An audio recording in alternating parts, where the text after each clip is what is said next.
right now. Oh, now we've got it. Maybe one of your co-hosts started it. Yep. Awesome. I just started it. Thank you. Sorry about that. Like I said earlier, for those of you who came in a minute later, I'm trying a new thing with 2 screens, and so I don't have all of my ducks perfect at the moment. Okay, moving on, and this is almost unnecessary based on those lovely words that Ellis just shared. But the rabbi prepared this for us, and we've been using it a few times already throughout the year. So it should look familiar, but I just want to remind everybody about thoughtful communication. We need to be listening for understanding, expressing disagreement with ideas and not individuals. We need to maintain confidentiality unless permission is given to share, and we need to respect and value the work and perspective of others. So I hope everybody will keep that in mind as we continue today. And I'm just going to quickly review the agenda. Although happily, we are almost halfway done already. Woohoo! The attachments that will be referenced that were sent out in advance are all available at that tiny URL that's listed right there. So if you want to be looking at the minutes or the proposed changes to the bylaws or the timeline, any of those documents, they're all available at that location. First up will be, from this point on, we'll be approving the minutes. Then we're gonna, from the last meeting, then we'll be talking about the bylaw amendments. Then we will entertain a motion related to the bylaw amendments, and then have further discussion as necessary. And then we'll vote on that, and then we will move on to talking about the facilities decision. We'll be talking about the process and the timeline, and then there'll be some super fast closing remarks, and we will be on our way. So the minutes, we're going to try to do this by voting by consensus. And so what Robert's Rules allows for is that the minutes have been previously distributed, which they were. And then I'm going to request any corrections or modifications or questions. And then after that, using these Robert's Rules, I can express that it's been approved by consensus. So I am going to ask Jonna and David to look in the chat and let me know, does anybody have any questions or comments on the minutes? Tina, what's up? So do we still need to move to approve in a second? No. We do not. Okay. That's why we're trying this, because it's speedier and it won't involve the difficulty of actual voting. So is there anything in the chat that we need to address? There is nothing in the chat. I was just going to say that. Thank you. With my new setup, I can't see the chat, so I'm relying on you guys. In the absence of corrections, the minutes as distributed are now approved by consensus. Okay, that was easy. Great. I like this new way. Thank you to Jonna for sharing with me this option available in Robert's Rules. So moving along, our next agenda item is the proposed bylaw amendments. Before we get into these, I would really like to thank the Facilities Communications team. This group has been tackling not the specifics of the decision options, but the decision process, and they have worked really hard. It's not an official committee, it's just kind of a work group. We have Paul Vexler and James Feinberg from the New Facilities Task Force participating in that. We have David Fine and Jerry Waldbaum from the Alternative Options Task Force participating in that.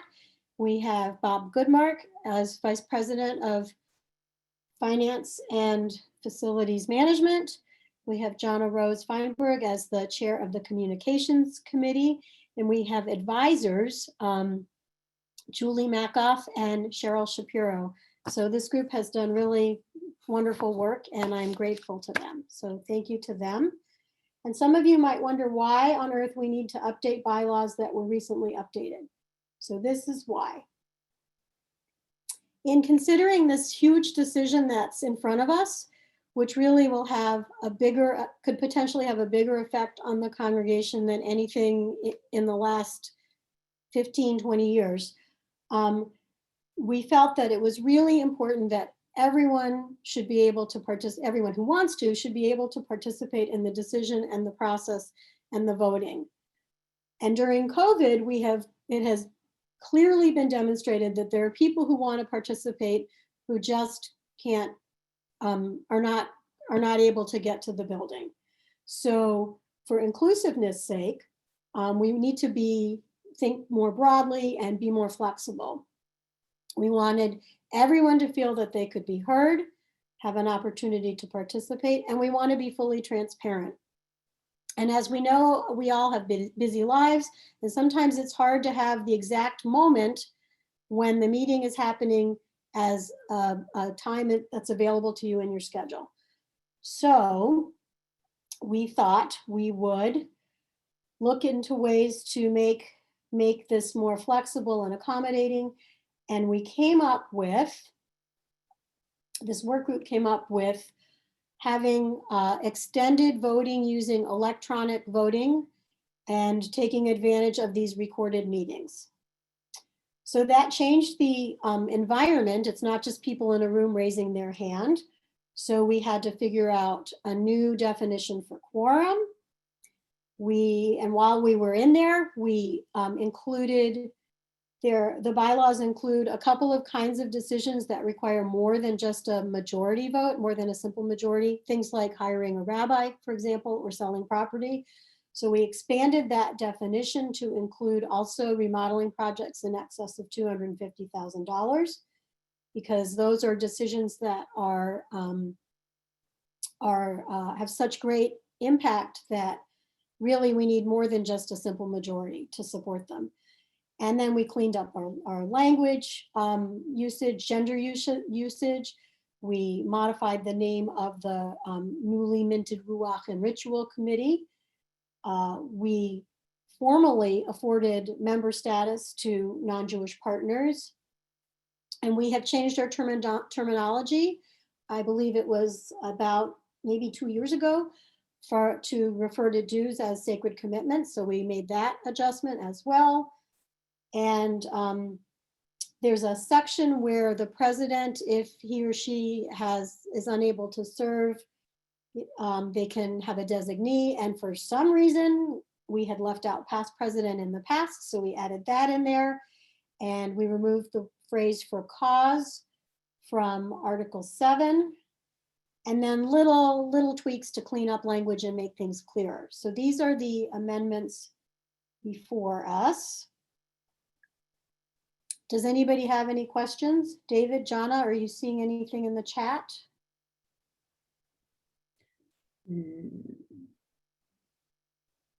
Yes, one question. Can we clarify the terminology around for cause? That somebody can be removed from the. Yes. Yeah. I wonder if Julie would like to chime in, or she's going to make me take this on myself. No, I'll do it. The problem with having a cause standard is that usually when there's a termination, and I'm just speaking strictly as an employment lawyer, because that's where the phrase comes from, the employer is going to have a good reason to terminate. It's, people don't, especially in a synagogue, fire for arbitrary and capricious reasons.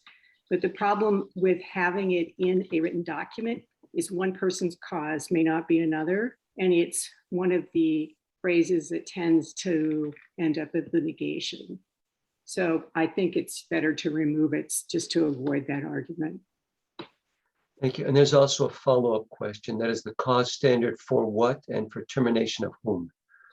So this is dealing specifically with members of the board. This isn't the rabbi or Sarah or Ian or any of the teachers in the religious school. They all have separate employment agreements. This is dealing specifically with someone on the board.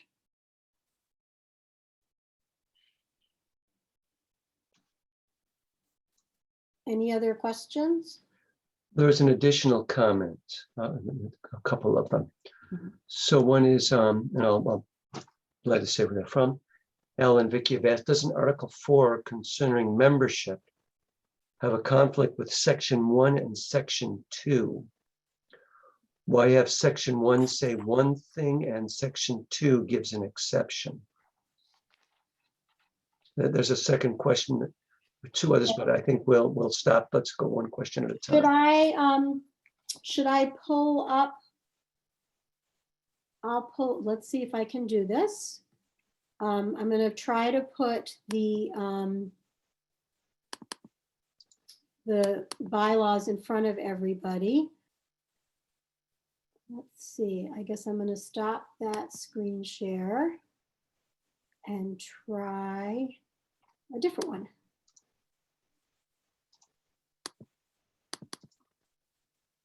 Okay, can everybody see that? Okay, great. David, could you repeat the specific articles that the question was about? Glad to. Doesn't Article 4 Okay, about membership, there we go, have a conflict with Section 1 and Section 2? Why have Section 1 say one thing and Section 2 gives an exception? okay.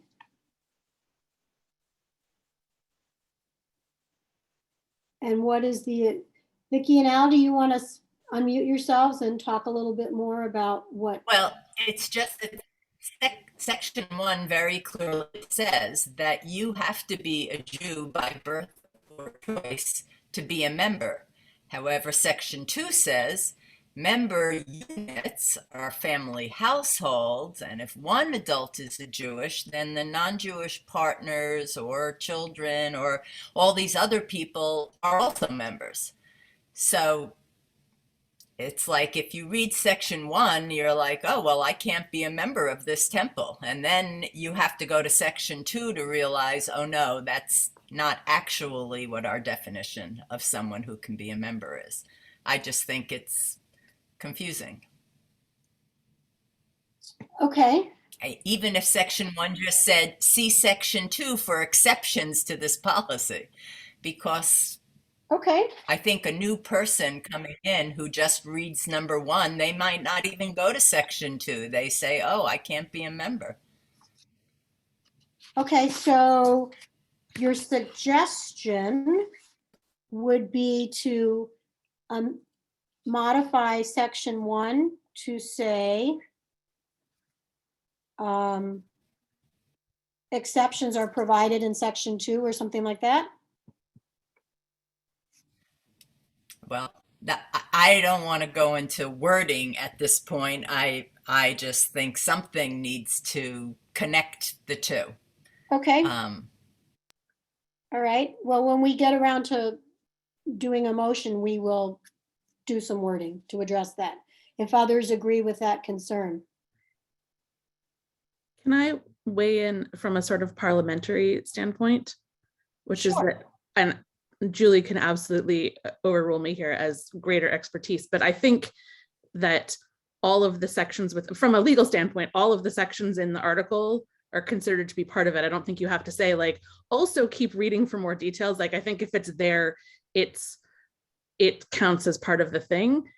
From a human standpoint, I think that how we talk like on our website and in our membership materials might not be how we talk in our bylaws. So it's possible that we can address that feeling of welcoming in the materials that we draft and distribute to prospective members, even without modifying the bylaws.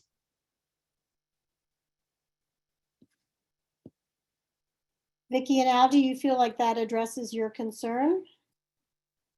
Well, it doesn't address my concern because I think the bylaws should hold the intent. And our intent is not to have someone read something and say, you know, the real members, or I don't know. This is a big turnoff to me, but I understand,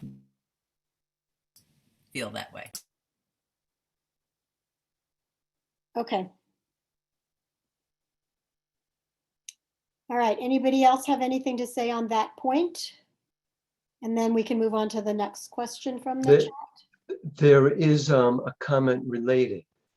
That's from Jerry Walbaum. Further down in the chat, do we want to change the language to say that one family member must be Jewish or not? Well, I Yeah. think that's the first sentence in section 2 says membership units are family households in which at least one adult is Jewish. There's one more comment on the subject from either Melissa or Mears or both together. I like the intent to have a Jewish person apply to be a member, but a non-Jewish spouse or partner can continue as member unit.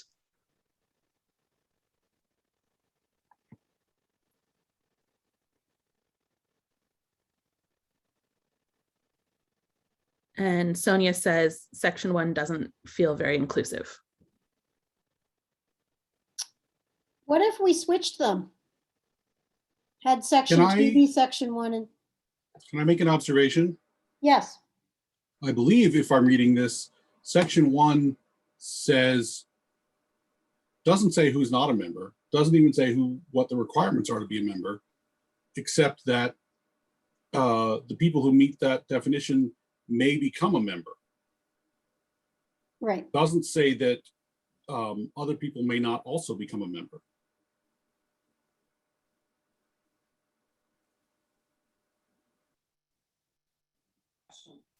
That is true.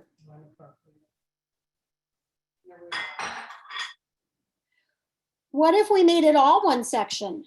Section 1 and section 2 combined as all as section 1. Melanie, Sonia has her hand up. Maybe she can speak more to her thoughts rather than us reading it from the chat. Okay, sure. Thank you. So our temple was built on non-adjacent, they're adjacent Jews who live with Jewish partners. And I find that when we exclude our adjacent Jews, that we take away the foundation that our temple was built on, and this language is not inclusive or inviting. I'm not going to disagree with it not being inviting, but it specifically says non-Jewish partners of the Jewish member are also members. It is including them. It's including everyone. Can I just clarify something because we're looking at the final proposed language and not the red line version. So I You just want me want to to pull- note for people that the change here, section 1 already read the same as it does now, except for changing religious practices committee to Ruach and ritual committee. And section 2, the only change is to add the line, non-Jewish partners of the Jewish member are also members, and then an adjustment to the age requirement. So this was our language until now, leading up to now. So that's the change, just in case that helps clarify what we're actually discussing here. I'm going to actually pull up the other, if I can do this. I'm going to try to pull up the red line so that everyone can see what you just said, Jonna. We are right at the edge of my Zoom abilities here. Melanie, while you're pulling that up, there are more hands and more comments in the chat. I don't know how you want to handle those. I'd like you to read them to me because I'm playing with these other things. Okay. So there was a suggestion to add the clarification that non-Jewish partners are also members. which is in the second part, but not in the first. Sonia made the point that we continue to grow and learn, which I think refers to just because that's how it was in the draft before doesn't mean that we need to stick to that. Al and Vicky suggested putting it together in one section, which is the definition of who is a member. And James said something earlier that people are agreeing with, but it is very hard to follow the thread here. And Michelle and Bob have a hand up. Oh, here, I found James's comment. What if the new language mirrored section 1 to say non-Jewish partners of the Jewish member may also be members? I think to spell that out in both places so that it's really clear was the suggestion. And Bob has a hand up. Can everybody see the red line version that I'm trying to share? Okay, Yes. okay. All right. There. Sorry, I had to move it over so I could see everything. Let's go with Bob's hand up. And he has to unmute himself.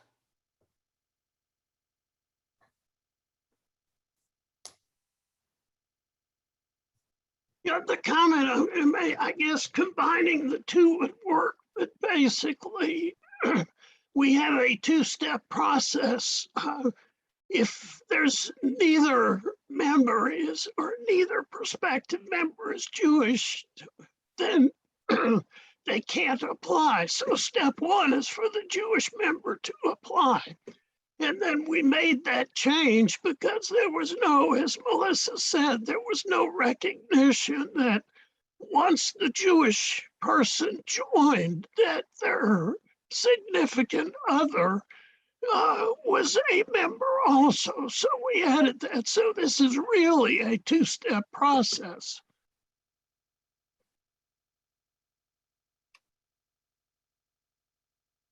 So comments in the chat include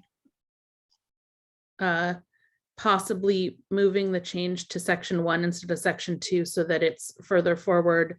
And Harold, do you want to talk about process notes, or do you want me to read your comments? I think my comments speak for themselves, John and Rose. You could read them. Okay. Harold says, when addressing bylaw changes, it is best to see the red line version to see the actual changes. I recommend not addressing in a large venue new changes. New changes should be addressed separately at a different time. I agree with Harold's perspective, but I really want to get these amendments processed today so that we are set up to be successful for the facilities decision. I don't want to have another special meeting to address bylaws amendments. So I was hoping we could come up with some little tweak that would take care of this concern, and then we would be able to approve these. So So let me jump in just quick process wise. So Julie Mackoff is suggesting we move the 2 paragraphs into one section, A and B, to which Al and Vicky agree in the chat. Okay, so I am gonna, when we get to the part where we make a motion, I am gonna ask the motioner to please include that language, and I have written it down. Tina, can you make sure you capture that in the minutes? That sections 1 and 2 become section 1A and 1B, and then correspondingly section 3 becomes section 2, section 4 becomes section 3. There'll be some corresponding renumbering, and then we can move on to whatever other questions people have. The other threads from the chat. Yeah, there are several. Okay. So Helen and Carl asked how you prove you're Jewish. It stipulates right there that that it is determined by the rabbi or the Ruach and Ritual Committee. There were questions from before, which I'm going to go back to, but Vicky Romero said, this is some excellent discussion. However, the important change that we need to address is the voting issue. Perhaps people would be more comfortable with just making that change today. that's a thought. Let's see how many other things we can peel off quickly. All right, I'm gonna go back to where the other questions are. So these are on very different topics. So we're no longer talking about membership now. So we have some questions about quorum. What is the proposed mechanism for determining what the actual number is for a quorum? This is Glenn Pickus. I believe this is a moving target and will have to be established at the outset of every meeting where a vote is taking place. Yes. Everything he said is true. So I believe the quorum.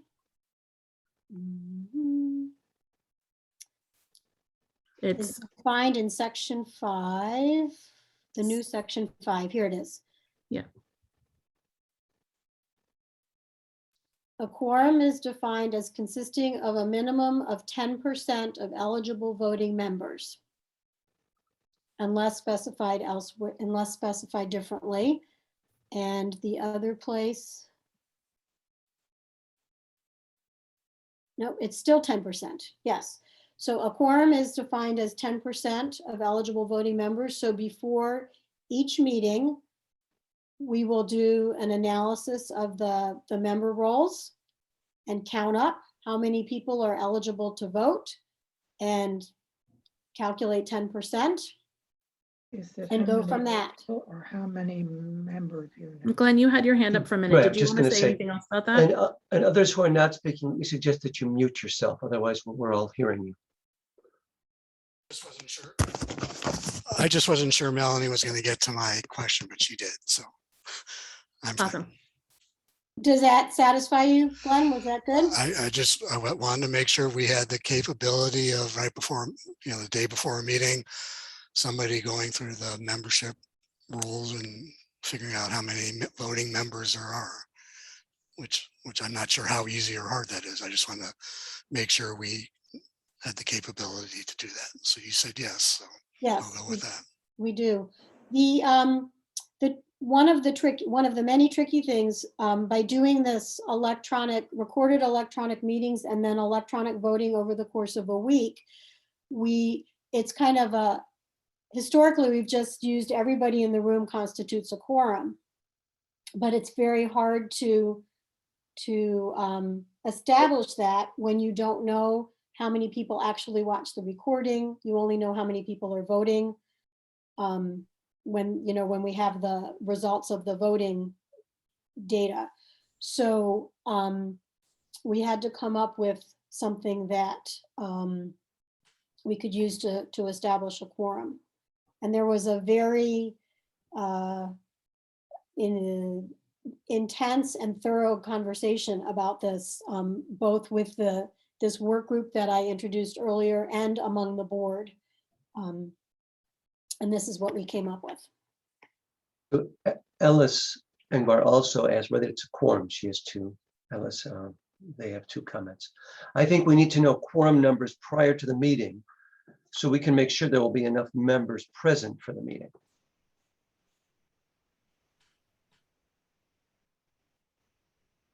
The quorum is not required to have the meeting. The quorum is only required to make the decision. Thank you. Ellis had another question, which maybe you're already there, John, about the number. I'm just trying to scroll back. There we go. What is the thinking behind the $250,000 amount being the level that asks for more than a simple majority vote? That was the number that felt right to us in the moment when we were preparing these amendments. But if that's a number that makes a lot of people uncomfortable, that could be revisited.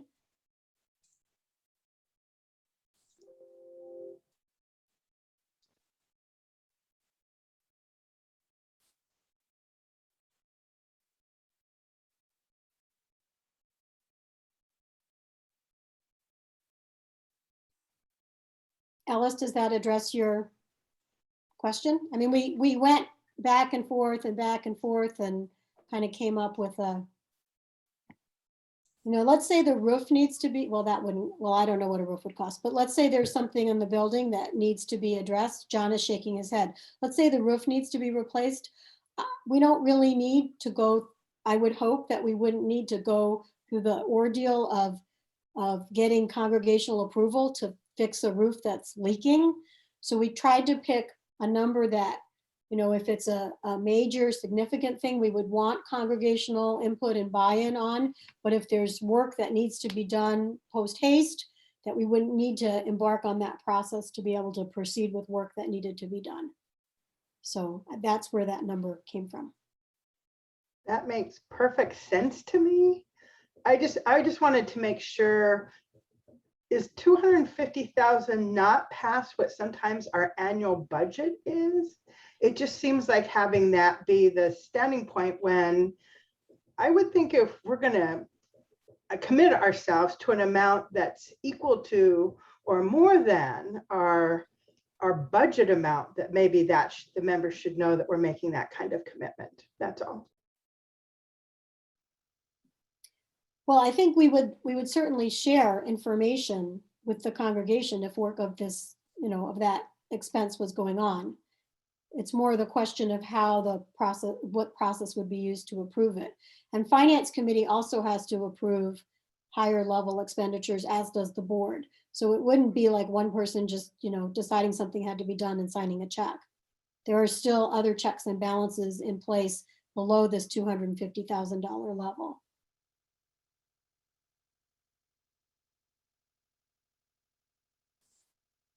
Do we have another topic? Or did we get? Yeah. Okay. I see at least two more. I just have to scroll to get there. So in the same area of the bylaws, Glenn asks what the rationale is behind not requiring a vote of the membership when approving new clergy. Which I think is there. We do require a vote of the congregation when approving new clergy. I think, if I may, I think that the current language, it's Article 5, Section 7. Yeah, wait, scroll up just a little bit right there. I think contracts with clergy fall into this same category of things that require a 2/3 vote of voting members as opposed to a simple majority. I think that's the distinction, not that it doesn't have to be voted at all. Does that seem right, Melanie? Yes. Well, I'm looking at Article 8, Section 1. I'm just asking. I'm just wondering what's going on. Well, let's all look at Article 8, Section 1 together.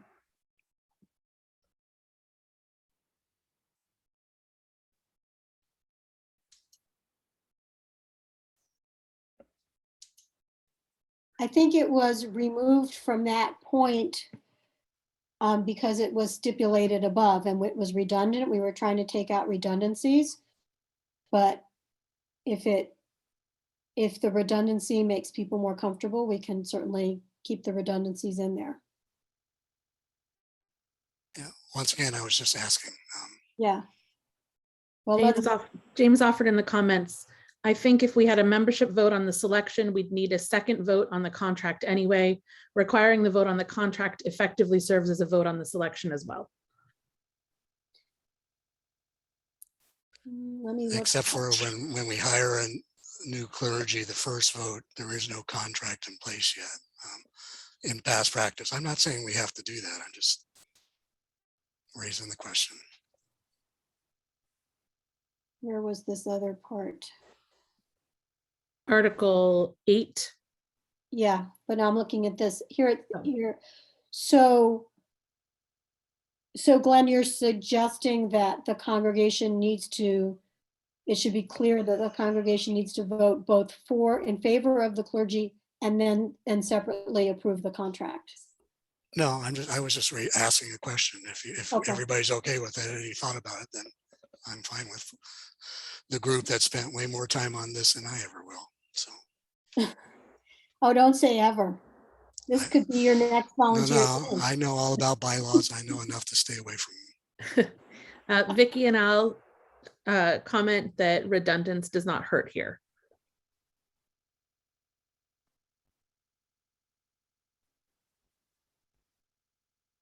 And I would agree with that, actually. Okay, so we can undelete that. So, And we're getting further redundancy on redundancy in the comments. Others are agreeing. Redundancy is helpful, others are agreeing.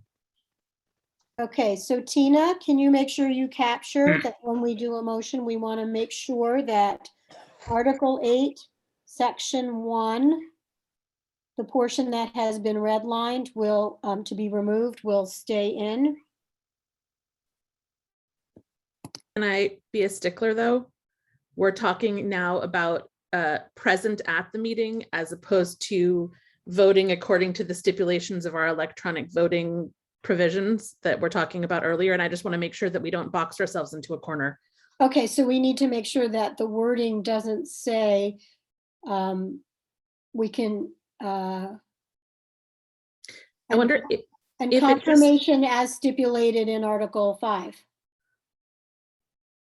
Yeah.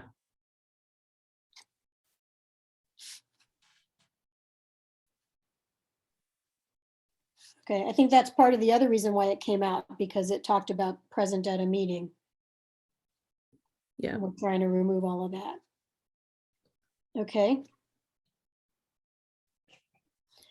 There, if we can move to it, there's an earlier question from Al and Vicky, both making a statement and then a question. So does voting specify which members are included in a quorum?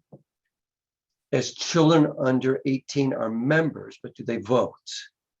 If your 18 to 27-year-old adult offspring live with you, are they counted in the quorum for voting? so we did address this. We talked about it. Where did we talk about it? Bob, remind me. Article 5, Section 1 is the part specifically about who votes. Article 4, Section 1 and 2, the part we discussed before, discusses who is a member. So yeah, they're both on the screen now. Yeah.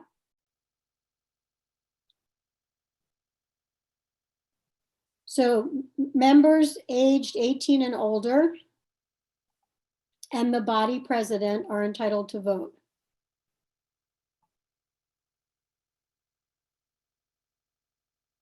So if your 18 to 27-year-old lives with you,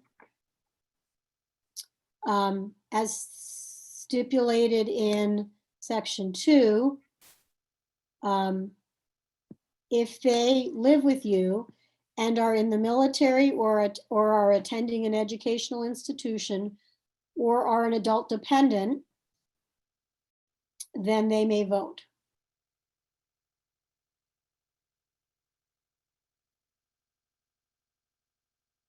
So in theory, either they're dependent on you or they're in the military or they're in school, in which they're probably dependent on you too, they can vote.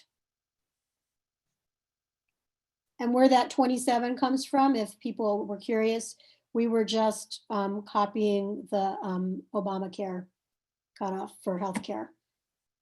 We just picked something that already existed and decided to be consistent with it.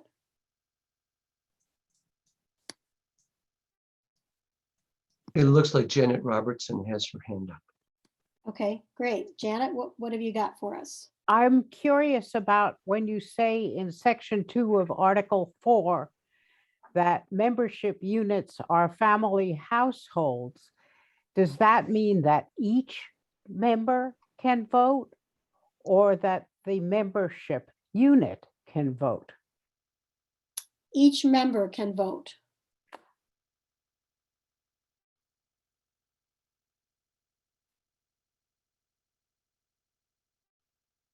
And I think we get at that in this Article 5, Section 1, where it says members aged 18 and older and all of those people may vote.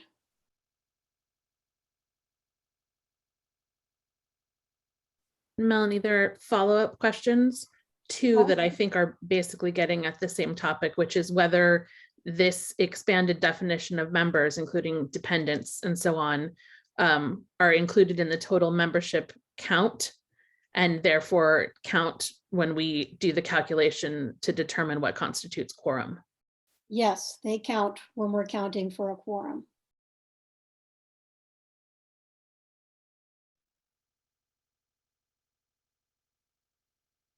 But we will only know about them if the family has notified us that they are living with them.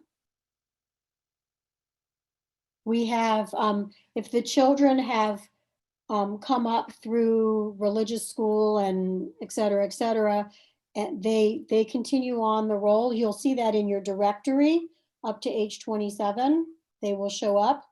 But if the family joins after, maybe after children have graduated from high school and the family doesn't include those children on their membership application, we won't know about them.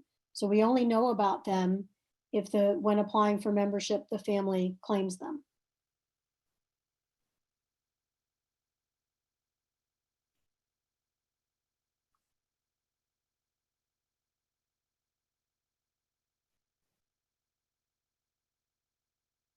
As far as I can tell, we have caught up on all of the questions and comments in the chat.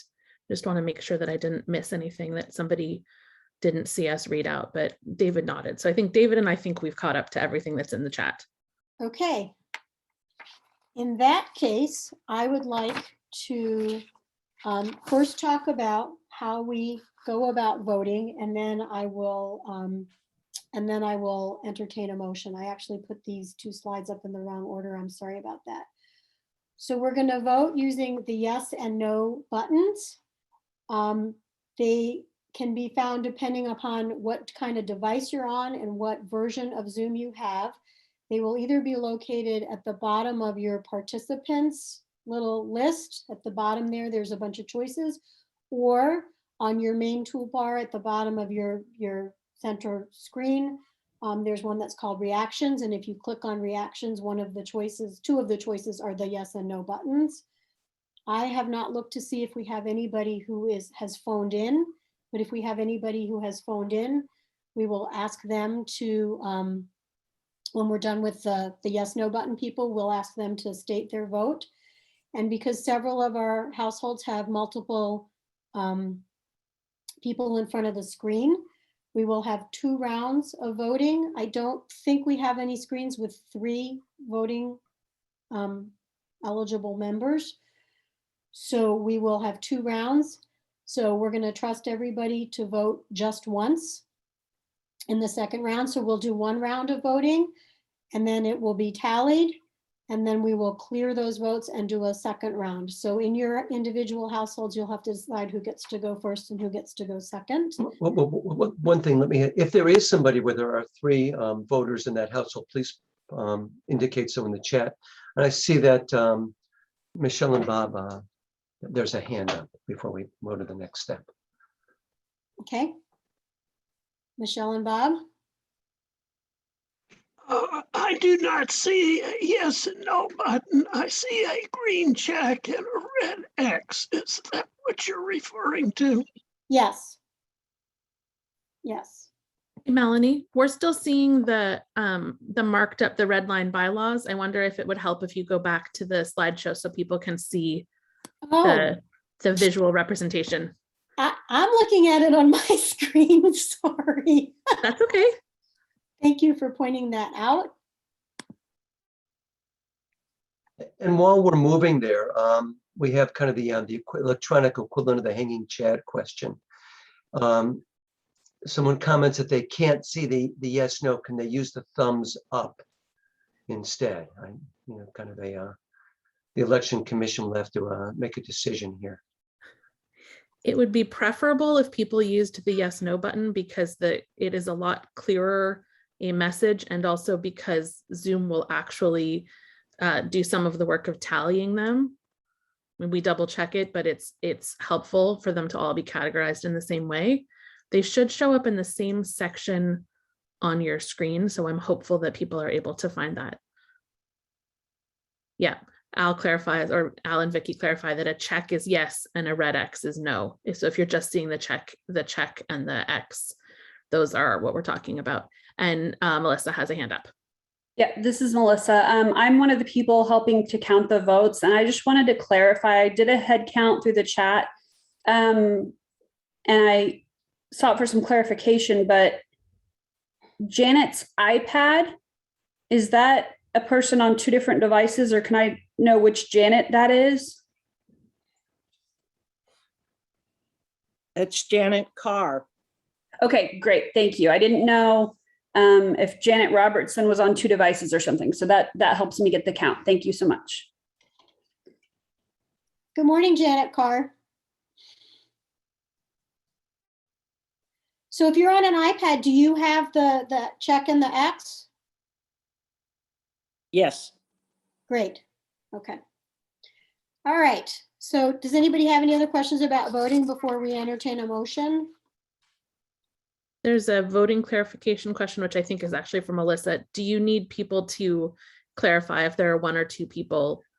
I got the counts based on the names. We did ask at the beginning if there are two people to put it in the names. So I did not have the Waldbaums as two people. If you have not made it clear on your username that there are two people, please do that now. That would very much help for the counts.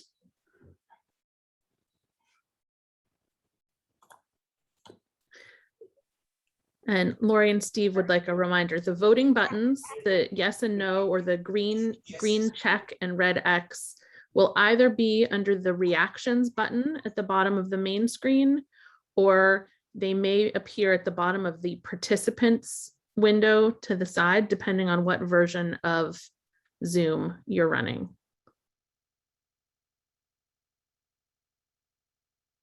Okay, everybody knows how to vote now? Are we good? Okay, I would like to entertain a motion that would approve the amended bylaws as distributed with two modifications. One related to sections 1 and 2 in Article 4, and the other related to Article 8 language. Would somebody like to so move and second? I will move to approve the bylaws with the adjustments from our discussion today. I'll second. Second. Do we have any other further discussion?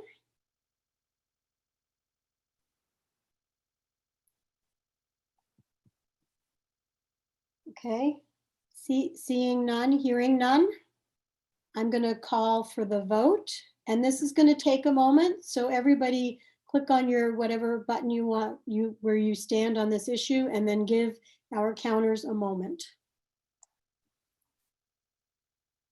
Melanie, I heard Bob second. Is that correct? Yes, that's what I heard. And I see Michelle nodding her head yes. Thank you.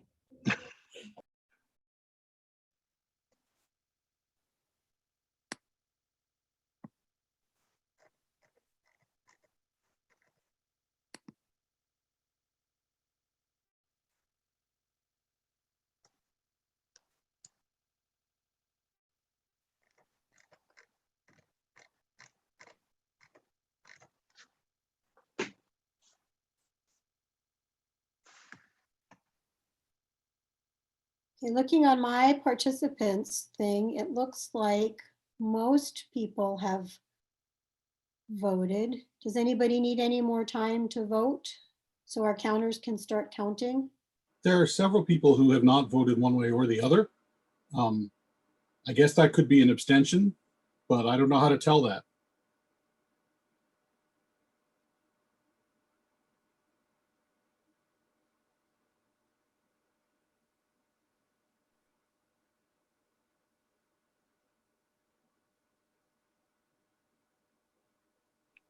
I guess in the absence of other information, we will make that assumption. Okay. And then we can clarify with them individually afterwards. If anyone who hasn't voted because they need help, let us know. Or you can send a message in chat to James or I as the vote counters. That would work as well. It looks like there's 6. Well, technically it'll be 5, I believe.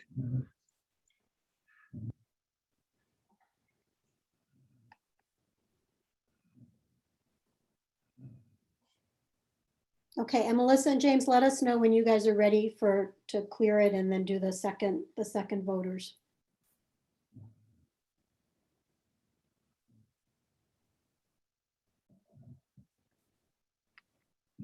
Yep, already. Okay, I think I have to clear it as the host, right? Should I hit clear?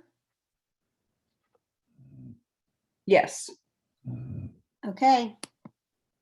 All right, so people who have a second voter in front of their screen, please, please vote now.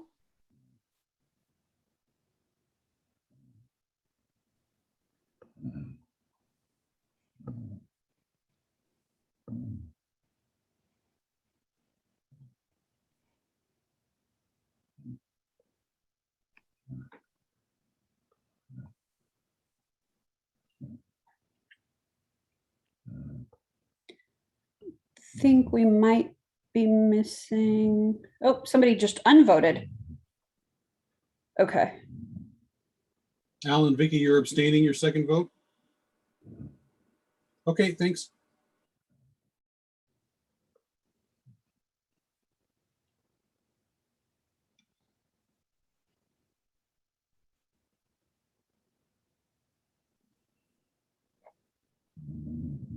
I think we can call that good.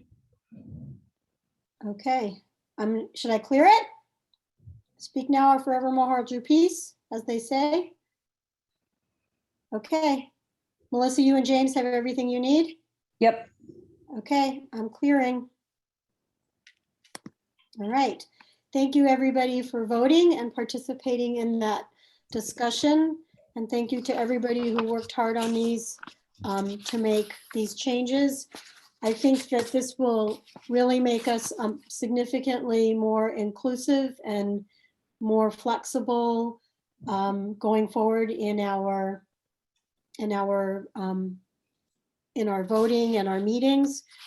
I think that something that positive that has come from COVID is that we now have this ability to, it sort of whacked us over the head and forced us to embrace this virtual world. And now we have this ability for people who might be out of town or might have a conflict or might have a mobility or transportation issue or childcare or whatever, and they can still participate in the future in our meetings and our decision making. So that's great. Thank you. Moving on to facilities and this lovely picture that I took. In a group that seldom agrees on anything, and I'm talking about us, I believe we actually have 100% full consensus that the status quo of our facility is unacceptable. Whether your grievance is with the accessibility, the security, the classrooms, the parking lot, all of the above, some combination, we all agree that what we currently have is not okay. So given that unanimity of opinion, we have agreed that we need to do something. So my goal, can everybody see that? My goal? I get a thumbs up? Yes, okay. My goal is that regardless of what we select during our December voting, that I want the whole congregation to feel that they were informed and could make a good decision, that they understood the decision, and that hopefully they can support the decision, even if it wasn't their first choice. I am confident that any choice will be successful if we agree as a community to fully embrace it once it has been made. Metaphorically speaking, I believe that if we all go wherever it is that we're going, and I don't mean physically, metaphorically, we can get there in good shape if we all band together. just like Moses leading the Jews across the Red Sea. We have to stick together and do it together, and it'll all be okay in the end. So that's what I am aiming for. And I think the keys to success to get us there is that we have thorough information, clear communication, transparency, opportunities for participation, inclusive voting, which you all just made possible.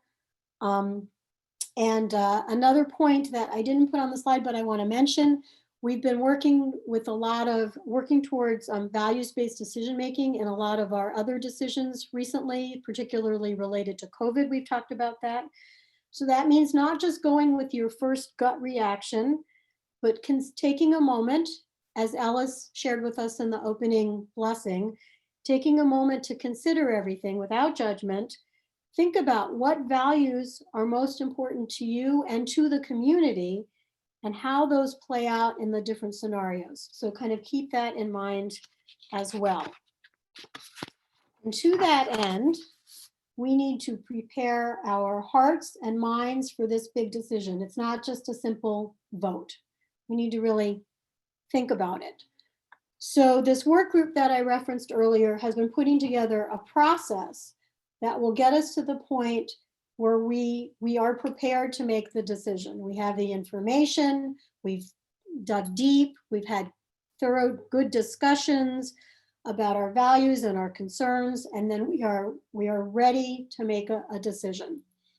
So step one happened in this. Can you guys see my arrow? This first step we are doing right now. We have done right now. We have modified the bylaws so that everyone can participate. So we have set up a series of town hall meetings. Some of them are informational sessions.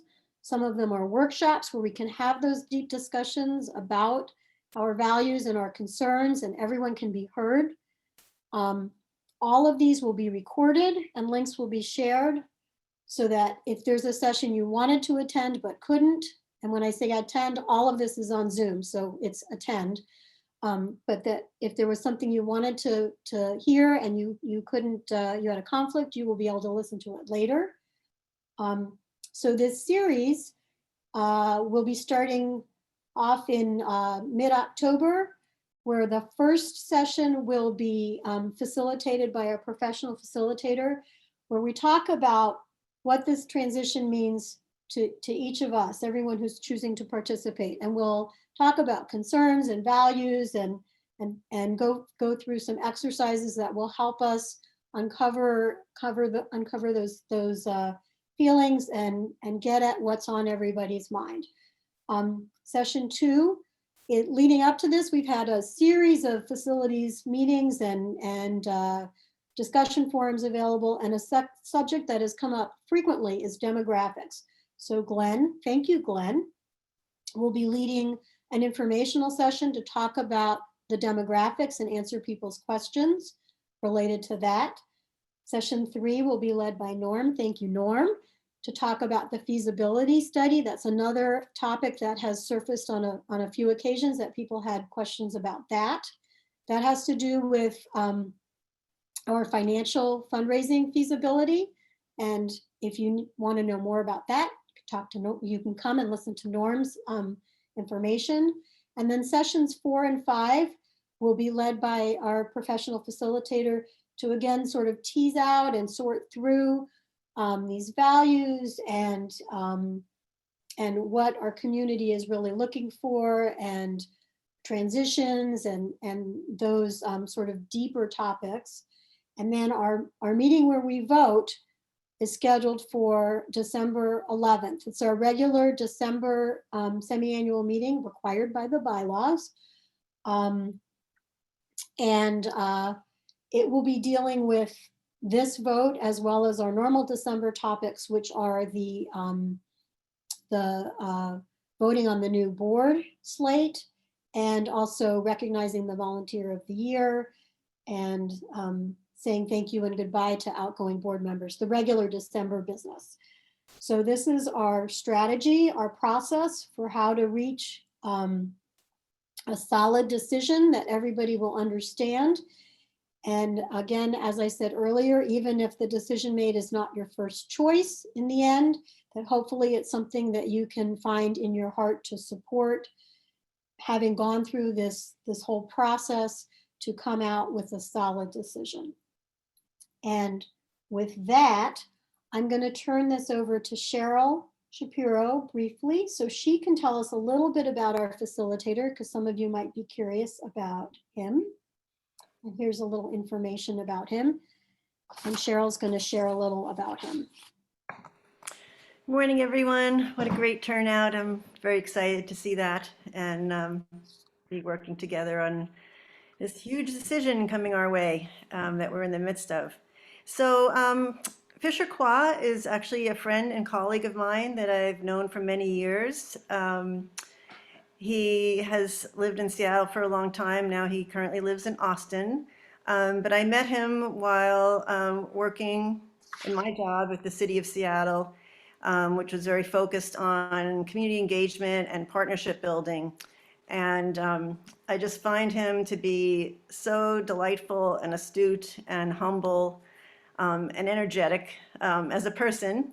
And his skills as a facilitator and an organizer are the most wonderful things I've ever experienced. And I've had a lot of workshops and engagement and running meetings and advisory committees. And largely it's because of something called liberating structures, which you see at the bottom of the description here on the slide, which is, as it says here, a collection of methods designed to be engaging, lively, and productive for tackling complicated situations, which is what we have in front of us.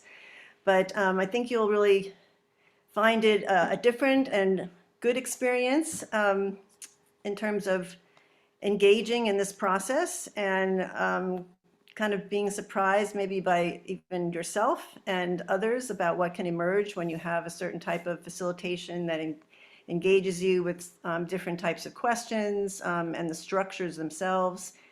And I'm particularly excited that Fisher's able to do this with us because he was wonderful in person, but when COVID started, he expanded his presence on doing these types of interactions online and held a series of workshops for facilitators to actually become more nimble and still be able to use liberating structures in the engaging way that it's set up to be. So he has a lot of experience doing that. He's worked with people all over the world, and I really hope you enjoy him as much as I do, and I really strongly think he will put us in a great place to make our decision in December. So I hope you'll all engage in that, and if you have any questions about liberating structures, there's a wonderful webpage just called liberatingstructures.com. But if you'd like to know more, please feel free to get in touch with me. Thank you. Great, thank you, Cheryl. So I'm excited about that. I think if we have a solid process in place, we can hopefully feel more confident and comfortable with our decision. So the last element of this I want to touch on is our facility planning webpage. Jonna Rose has designed this, and I know a lot of this font is teeny weeny, but in order to squeeze it all in so everyone could see what's available, this is what we did. So this is a lightly password protected page. If you do not know the password, you can reach out to me later and I can share it with you, or you can call the office at your convenience. We have Jonna's been putting content up here that has been developed by the two task forces, the New Facilities Task Force and the Alternative Options Task Force, as well as some other advisors who have contributed information. It's a fantastic resource.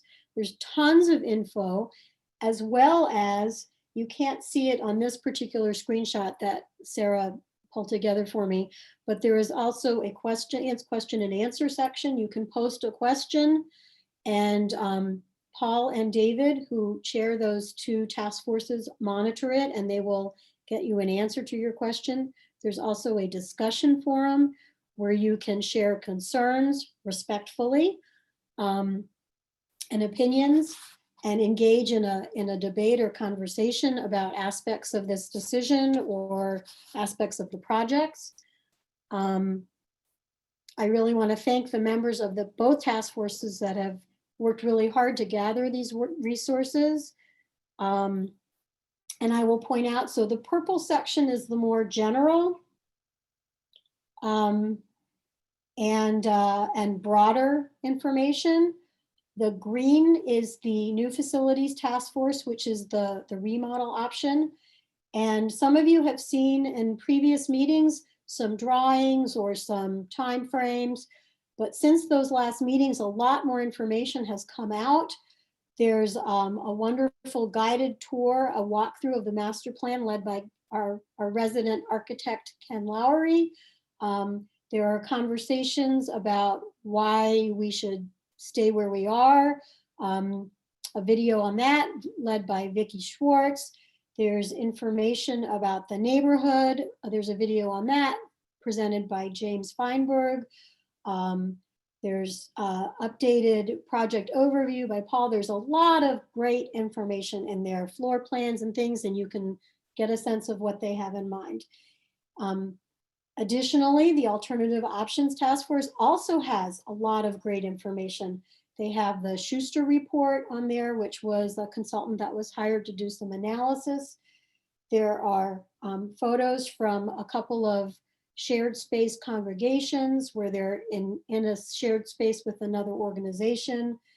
There's a tour of the Unity facility in Linwood, which invited us to consider a shared space arrangement with them.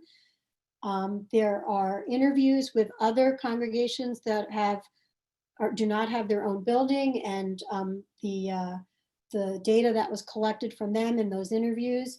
So there's a lot of great information from both task forces. You could spend a whole day reading and watching all these things, or you could spend a little time over several days, but there's fantastic information available and they've done a great job.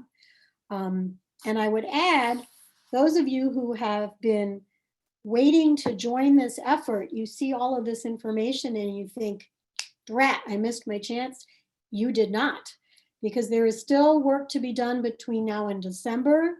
We will be troubleshooting the voting app that we're going to use and make sure that it's working, that we know how to use it and how to work it. We're going to be crafting language for the final motion that we will actually be voting on in December. And that sounds like it's pretty straightforward, but once you start working on it and getting into it, it's way harder than these bylaws. So anybody who wants to participate in that effort would be welcome. We're also going to be fine tuning the town hall meetings, the ones that are process oriented, not informational. So if people are interested in getting engaged with that, we would welcome your help with that. So feel free to send me a note or give me a call. We'd be happy to have more people pitch in. It's very complex and it needs a lot of different perspectives and a lot of different minds working on it. So anybody who wants to join the effort would be certainly welcomed. And then the last little item that I want to touch on, some of you who were at Sukkot yesterday heard about this, might have heard about this in the announcements, but we've been invited by Unity to consider a shared space opportunity with them. And so as a first step to even beginning to explore that, we are going to have a service there on Friday, November 5th. It's a regular Shabbat service, but it will be taking place there so people could see what it feels like to have a service in a different environment. So watch for more information in Orbits and in the Oracle about how to register for that service. It'll be the same thing like registering for a service in person in our sanctuary. And then as we've talked about, our big membership meeting on December 11th, it'll be a Havdalah membership meeting where we'll have this big vote. So does anybody have any other? Melanie, yes, I'm interrupting so we don't go too far by accident. There were two comments. One from Sherilyn Jeff was asking, really thanking for the comprehensive and easy to use website. And it looks like Melissa did, I'm assuming you responded to the question about sending out the document that was on the screen at the outset with all the dates of the workshops. Is that correct, Melissa? If you would unmute, just, yeah, that was a nod of that and a thumbs up. Thank you. So that document went out with this packet, your membership meeting packet. And it's also available, I think Jonna is going to put it in the purple section. It'll be the process, that purple part here. Wait, let me come back over here. The purple section, which is general. I think she can change this to regional growth and demographics and process and tuck it in there or someplace in there. She'll find some good, maybe we'll have a new color, blue or something, but it'll be up on there as well. Does that answer the question? I believe so. Kenamila, the one page with the workshops. It's That's all part of attachment. It's item number 6 from that shared drive. It's the final facilities process and timeline, but it will also be in the Oracle and it will be on the website. And as Cheryl just said, more information will be shared as it's developed. So we'll make sure everybody knows about each one as that workshop time comes up, but the whole list will be distributed. There's this drive that I referenced at the very beginning of the meeting, and it was also in your letter. I'm sorry, in the Orbits notice that announced this meeting.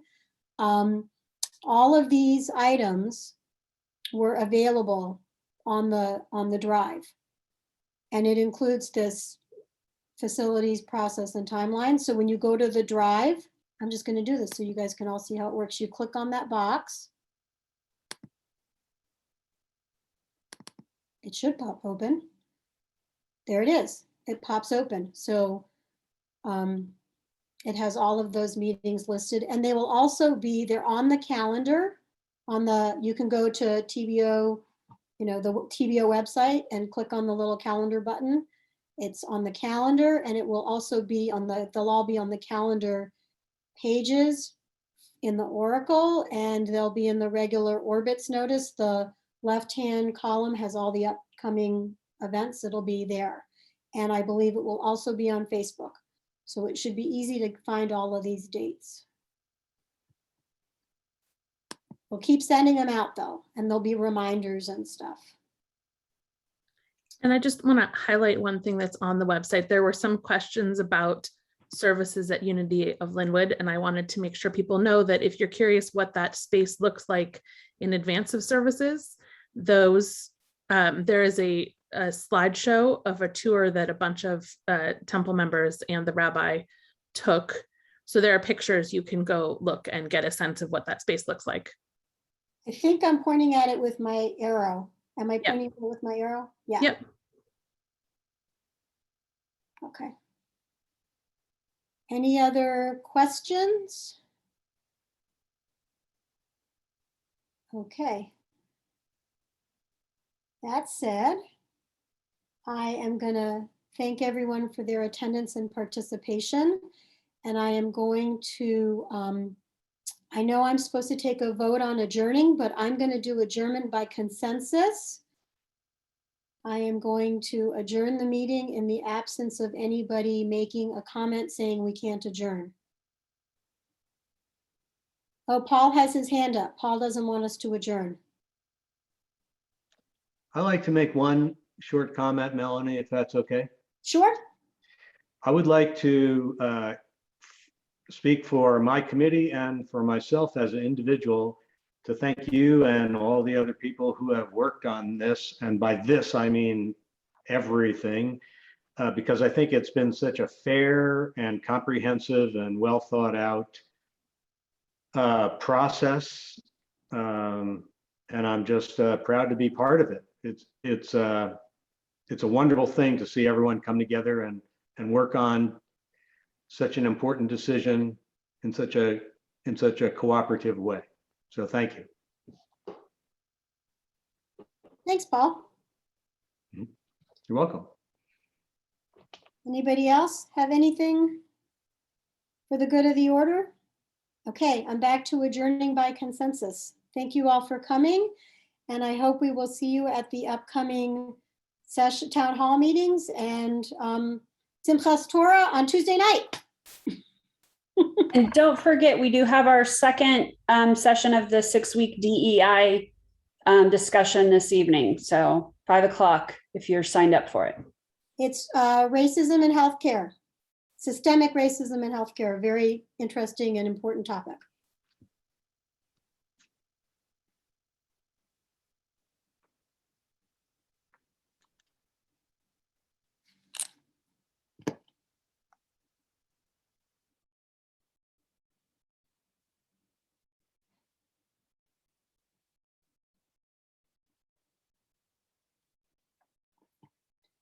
Tina, are you good? You have everything you need?